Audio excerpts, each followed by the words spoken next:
Bonjour à tous et bienvenue dans cette nouvelle vidéo. On se retrouve après un match catastrophique de l'Olympique de Marseille à Strasbourg pour la sixième journée de Ligue 1. L'OM avait l'occasion de rejoindre le PSG et Monaco dans le trio de tête et malheureusement Marseille s'est fait rouler dessus. Marseille a manqué d'inspiration et on va revenir sur ce match que j'ai d'ailleurs regardé et commenté en live sur Twitch. D'ailleurs, je vous invite à venir, mais c'est difficile de trouver ces mots après un match pareil, qui est difficile à commenter, difficile à débriefer. Euh, on va commencer donc déjà donc, par les statistiques. Donc 1-0, un seul but pour ce match et une possession de balle de 41% pour Strasbourg, qui a augmenté au fur et à mesure pour Marseille. Ce qui est triste ici, c'est que Marseille a la balle, mais Marseille n'est pas dangereux aujourd'hui. Je pense que malgré tout, le problème de Marseille actuellement, c'est que on ne propose plus de jeu. Et on ne propose plus de jeu parce qu'on n'a plus d'automatisation. On n'arrive plus à se retrouver parce que on fait que changer de composition. Et ça, c'est le problème depuis que Merlin est absent, depuis que notre défense centrale, on a des rouges avec Cornelius, puis après on a un rouge avec Balerdi, on se retrouve plus. On avait Hochberg qui est une pièce centrale actuellement de l'Olympique de Marseille. Dans le jeu, c'est le meilleur joueur, c'est devenu le capitaine. Physiquement, mentalement, le mec est là, il s'est retrouvé en défense et il a fait le travail. Il a fait le travail, je ne mets pas la faute sur lui. Mais malgré tout, il faut savoir que ça joue. Il faut savoir qu'à force de faire des changements, ben malgré tout, l'OM ne trouve plus ses sorties de balles. Et l'OM a essayé de faire un jeu à la De Zerbi comme d'habitude. Et Strasbourg, cette fois, a beaucoup pressé et a très bien pressé. On dirait qu'ils ont évalué le jeu de Zerbi et ils ont compris ce qu'il fallait faire. Le problème aujourd'hui, c'est que je vois que des passes en retrait. Que des passes en retrait. On essaie toujours de faire cette sortie à la De Zerbi, mais des fois, ça ne marche pas. On essaie toujours d'aspirer les joueurs, mais ça ne marchait pas. Le gros problème de, de cette tactique actuellement, c'est qu'on a quelqu'un en pointe qui s'appelle Wai. Et ce joueur-là, il n'est pas prêt pour jouer à Marseille, c'est tout. Il n'est pas prêt pour assumer ce poste-là. Alors, le problème, c'est qu'on joue beaucoup sur les appels de balles. Et on tombe sur un joueur qui ne sait pas faire des appels de balles, du coup on fait comment? Il tombe toujours hors jeu. Quand il n'a pas le ballon, il fait de mauvais appels de balles, donc il n'est pas bon avec le ballon et sans le ballon. Il n'arrive pas à comprendre comment se positionner. Dans ces duels, bah, c'est frileux encore malgré tout. Je vois qu'il revient beaucoup en retrait, comme pour à chaque fois qu'il récupère des ballons, bah, ça joue derrière lui.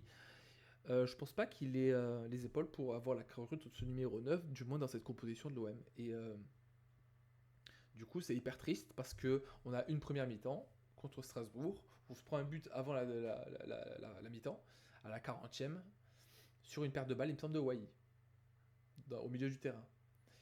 Et c'est très révélateur de ce que c'est-à-dire qu'on trouve personne devant, et on n'arrive pas à se déployer. Donc du coup, ben, écoute, on se fait rouler dessus. Ils ont beaucoup plus d'occasions que nous.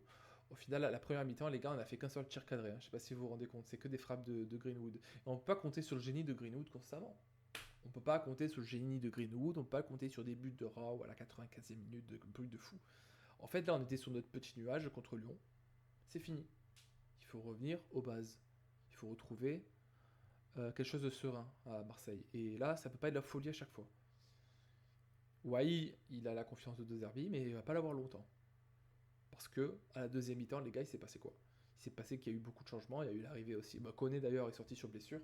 J'espère qu'il n'y a rien de grave, je vais suivre après ce qui s'est passé. Je sais pas si c'est quelque chose de grave, j'espère pas. Il avait la tête dans ses mains, il avait l'air presque de pleurer, donc je sais pas. Sachant qu'il s'est déjà blessé en début de saison, la saison vient de commencer, ça fait 2 fois. Je sais pas, les gars. Enfin bref, tout ça pour dire que on a fait très peu de tirs cadrés. On s'est rattrapé en deuxième mi-temps, évidemment, mais là on peut le voir, une seule grande chance. Une seule grande chance de marquer. C'était Mopé qui était face au gardien. 10 tirs, 14 pour Strasbourg. On va voir toutes les stats.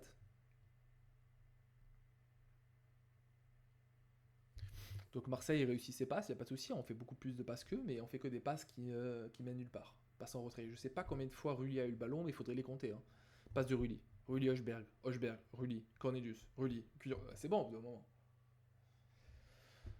Pas beaucoup de risques pris, et on a accéléré évidemment à la 80e minute. Mais évidemment, il s'est rien passé, parce qu'on peut pas toujours tomber dans des scénarios de folie à la Lyon, où on peut faire des trucs de fou. Donc aujourd'hui, on a perdu 3 points. On n'était pas à domicile, mais c'est pas du tout une raison. Strasbourg était prêt. À chaque fois, on est très bien attendu à l'extérieur et Strasbourg a très bien réussi. Ce qui est triste, c'est de voir qu'on a fait 3 tirs cadrés, quoi. Les gars, 3 tirs cadrés dans un match. On est où? On est censé faire plus que ça, non? Et même sur les 3 tirs cadrés, ben, j'ai l'impression qu'il n'y en avait qu'un seul ou deux qui étaient vraiment dangereux. Je sais pas. Je sais pas quoi vous dire. Expected goal, ben, on est à 0,66, c'est exactement ça. On va voir les notes des matchs qu'ils ont donné aux joueurs. Parce que j'ai regardé tout à l'heure et ça avait l'air très gentil. Aujourd'hui, on a un Wai qui est sorti à la 62e minute. Hein. C'est pas bon signe, un Wai qui sort à la 62e minute. Hein. Qui est à 5.7. Et c'est tellement gentil, 5.7. C'est tellement gentil, je sais pas du tout comment il note. Mais moi, je lui mets une 3. 3. Je vous le dis d'avance, flop. Premier flop, Wai est loin devant. Loin devant les autres. Koné, je sais pas quoi vous dire. Luis Enrique non plus. Harit non plus. J'ai l'impression que globalement, le niveau c'est un peu baissé. Et je sais pas pourquoi. Je sais parce que c'est peut-être un manque de mécanisme, parce qu'on trouve plus. À force de faire des changements, peut-être que les gens se retrouvent plus, c'est tout, je sais pas. Et peut-être qu'un Hojbjerg au centre, au milieu de terrain, à la place d'un Koné, ça fait la différence. Peut-être que Kondogbia à la place de Hojbjerg, ça aurait fait plus de sens. Non? Koné et Kondogbia et Hojbjerg, ils ont pas fait ça avant. Le match d'avant, Kondogbia, il avait fait le taf en défense. Il faut quelqu'un qui régule mieux au milieu de terrain. Greenwood a fait son taf, Murillo a fait son taf, Rudy a fait son taf. Malgré le but qu'il a pris, il a fait son taf. Il a été 2 fois en face à face et 2 fois il a fait des arrêts. Donc je peux rien dire à ce niveau-là. En deuxième mi-temps, quand Mopé est rentré à la place de Wai, il y a eu plus de sens déjà.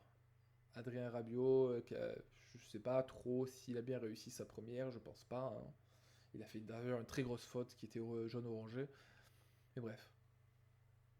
Donc du coup, Strasbourg qui trouve beaucoup de solutions face à l'OM avec de beaux contres. Non, pardon, de beaux pressing qui pendant toute la première mi-temps, ça nous a donc du coup découragé et c'était très compliqué à commenter tout ça. Sincèrement, ça fait du sens ce qu'ils ont fait Strasbourg contre nous aujourd'hui. Et ils ont fêté ça avec les supporters chez eux, de la meilleure des manières, sincèrement. Ils ont fêté d'ailleurs le coup de sifflet final comme s'ils avaient gagné la Champions League, peut-être pas, mais pour eux c'était un grand soir, un grand match. Ils étaient dans la 10e place, ben, ils ont gagné contre Marseille, qui joue normalement pour le titre. Voilà, on redescend un petit peu de notre nuage après l'Olympique lyonnais, après l'Olympico. Ça fait mal un petit peu, ça donne un gros coup derrière la tête, mais il va falloir se relever. Marseille, c'est quand même beaucoup de belles individualités, surtout cette année avec ce mercato. Il va falloir vite se relever, il va falloir trouver une solution à Wai. Vite, une solution face au problème Wai. Avec peut-être Mopé, qui devrait jouer à sa place dès le début. Je pense que ça fait beaucoup plus de sens. Donc voilà les gars, c'est un peu les espoirs aujourd'hui. Attendre une semaine pour ce genre de match, ça fait pas plaisir, sachant qu'on joue qu'une fois par semaine et on n'a pas de Coupe d'Europe, donc ça fait mal au cœur. Mais bon, c'est pas grave, j'espère qu'on va se rattraper la prochaine fois. Et malgré la défaite, allez l'OM.